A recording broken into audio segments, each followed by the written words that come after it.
പുതിയൊരു വീഡിയോയിലേക്ക് എല്ലാ കൂട്ടുകാർക്കും സ്വാഗതം. ഇന്ന് ഞാൻ നിങ്ങൾക്ക് വേണ്ടിയിട്ട് ഷെയർ ചെയ്യാൻ പോണ റെസിപ്പി എന്ന് പറയുന്നത് നമ്മുടെ സ്വന്തം ബജിയുടെ റെസിപ്പിയാണ്. അപ്പം നമുക്ക് നോക്കാം. അപ്പം ബജി ഉണ്ടാക്കാനായിട്ട് ഞാനിവിടെ ഒരു 3 മലക്കറിക്ക എടുക്കുന്നുണ്ട്.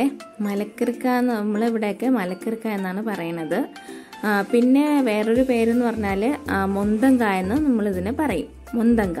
അപ്പോൾ നമ്മൾ അവിയലിനൊക്കെ യൂസ് ചെയ്യുന്നില്ലേ, ആ ടൈപ്പ് കായാണ് ഇവിടെ നമ്മൾ യൂസ് ചെയ്യണത്.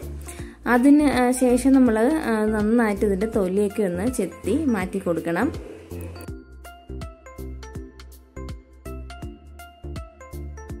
തൊലിയൊക്കെ ചെത്തി കളഞ്ഞ് നമ്മുടെ നമ്മളിവിടെ വാഷ് ചെയ്ത് എടുത്തിട്ടുണ്ട്.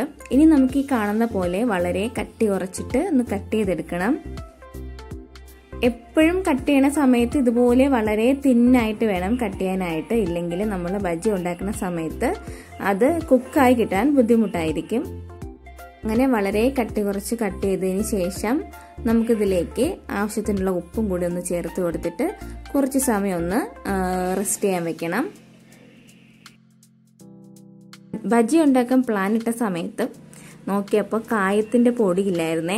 അന്നേരം ഞാൻ ഇതുപോലെ കായത്തിൻ്റെ കട്ട എടുത്തിട്ട് അതിനെ ഒന്ന് പൊടിയാക്കാമെന്ന് വിചാരിച്ച് അതിനായിട്ട് ഞാൻ കൈ കൊണ്ടൊന്ന് പ്രസ് ചെയ്തതിന് ശേഷം എണ്ണയിലിട്ടൊന്ന് മൂപ്പിച്ചെടുക്കുകയാണ് ചെയ്യണത്.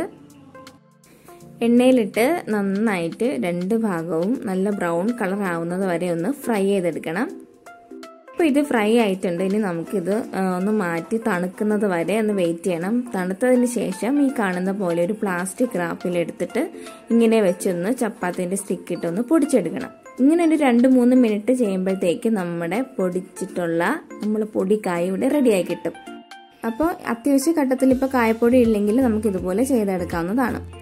ഇനി അതിനുശേഷം ഞാൻ ഇവിടെ ഒരു ബൗൾ എടുത്ത് വെച്ചിട്ടുണ്ട്. ആ ബൗളിലേക്ക് ഒരു 1.5 കപ്പ് കടലപ്പൊടി ഇട്ട് കൊടുക്കുന്നുണ്ട്. കടലപ്പൊടി ആഡ് ചെയ്തതിന് ശേഷം അതിലേക്ക് നമുക്ക് ആവശ്യമായിട്ടുള്ള മുളക് പൊടി, ഞാനിവിടെ 1.5 സ്പൂൺ മുളക് പൊടി ഇട്ട് കൊടുത്തിട്ടുണ്ട്. അതിനുശേഷം ഒരു 1/4 സ്പൂൺ മഞ്ഞൾപ്പൊടിയും പിന്നെ ഒരു 3/4 സ്പൂണോളം പൊടിച്ചിട്ടുള്ള ഗരം മസാല പൗഡർ ഇട്ട് കൊടുക്കണുണ്ട്. പിന്നെ ആവശ്യത്തിനുള്ള ഉപ്പും കൂടെ ചേർക്കണുണ്ട്. ഇനി ഇതിലേക്ക് ചേർക്കാനുള്ളത് 1 സ്പൂൺ അരിപ്പൊടിയാണ്. ഒരു ക്രിസ്പിനെസ്സിന് വേണ്ടിയിട്ടാണ് അങ്ങനെ ചേർക്കണത്. പിന്നെ നമ്മൾ നേരത്തെ തയ്യാറാക്കിയിട്ടുള്ള കായത്തിൻ്റെ പൊടി അതും കൂടി ഒന്ന് ചേർത്ത് കൊടുത്തിട്ട് നന്നായിട്ട് എല്ലാം കൂടി ഒന്ന് ഇളക്കി യോജിപ്പിച്ചെടുക്കണം. പിന്നെ ഞാനിവിടെ സോഡാപ്പൊടിയൊന്നും ചേർക്കണില്ല. നിങ്ങൾക്ക് ആവശ്യമുണ്ടെങ്കിൽ അതും കൂടി ഒന്ന് ചേർത്ത് കൊടുത്തിട്ട് ഇതുപോലെ ഒന്ന് ഇളക്കി മിക്സ് ചെയ്തെടുക്കണം. ഇനി നമുക്ക് ഇതിലേക്ക് ആവശ്യത്തിനുള്ള വെള്ളവും കൂടി ഒന്ന് ചേർത്ത് കൊടുക്കണം.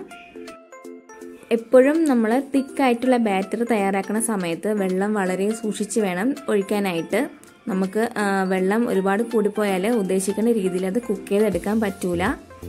അപ്പോൾ ഇതാണ് നമ്മുടെ ബജിക്ക് വേണ്ടിയിട്ടുള്ള കൺസിസ്റ്റൻസി.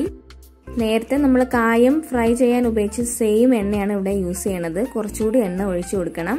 അതിനുശേഷം നമ്മൾ കട്ട് ചെയ്ത് വെച്ചിട്ടുള്ള കായ തയ്യാറാക്കിയ ബാറ്ററിൽ മുക്കി ഇതുപോലെ ഒന്ന് ഫ്രൈ ചെയ്തെടുക്കണം. അപ്പം നമുക്ക് ഓരോന്നായിട്ട് ഇതുപോലെ ബാറ്ററിൽ മുക്കി ഇതുപോലെ എണ്ണയിലേക്ക് ഇട്ടൊന്ന് ഫ്രൈ ചെയ്തെടുക്കാം.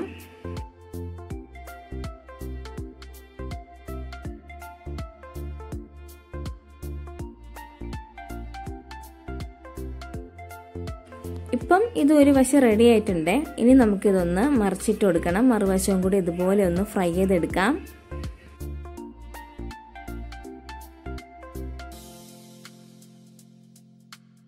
ഇപ്പം നമ്മുടെ ഫ്രൈ ചെയ്യാനിട്ട് നമ്മുടെ ബജി ഇവിടെ റെഡിയാണ്. നന്നായിട്ട് എല്ലാ ഭാഗവും നന്നായിട്ട് കുക്കായിട്ട് കിട്ടിയിട്ടുണ്ട്.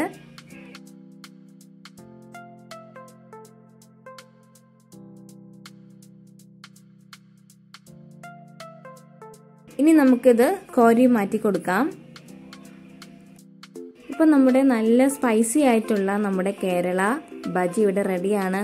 നമ്മുടെ ചായയുടെ കൂടെ പെർഫെക്റ്റ് ആയിട്ടുള്ള കോമ്പിനേഷനാണ് നമ്മുടെ ബജി. അപ്പോൾ വളരെ സിമ്പിൾ അല്ലേ തയ്യാറാക്കാനായിട്ട്. അപ്പോൾ നിങ്ങൾക്ക് എല്ലാവർക്കും ഞാൻ ഇവിടെ ഇന്ന് ഷെയർ ചെയ്ത നമ്മുടെ ബജിയുടെ റെസിപ്പി ഇഷ്ടമായെന്ന് വിചാരിക്കുന്നു. നിങ്ങൾക്ക് ഇഷ്ടമായെങ്കിൽ നിങ്ങൾ അതൊന്ന് ലൈക്ക് ചെയ്തേക്കണേ. അതുപോലെ തന്നെ കമൻറ്റ് ചെയ്യണം. സബ്സ്ക്രൈബ് ചെയ്യാത്തവർ സബ്സ്ക്രൈബും ചെയ്യണം. അപ്പോൾ പുതിയൊരു റെസിപ്പിയുമായിട്ട് നമുക്ക് അടുത്ത വീഡിയോയിൽ കാണാം. ബൈ.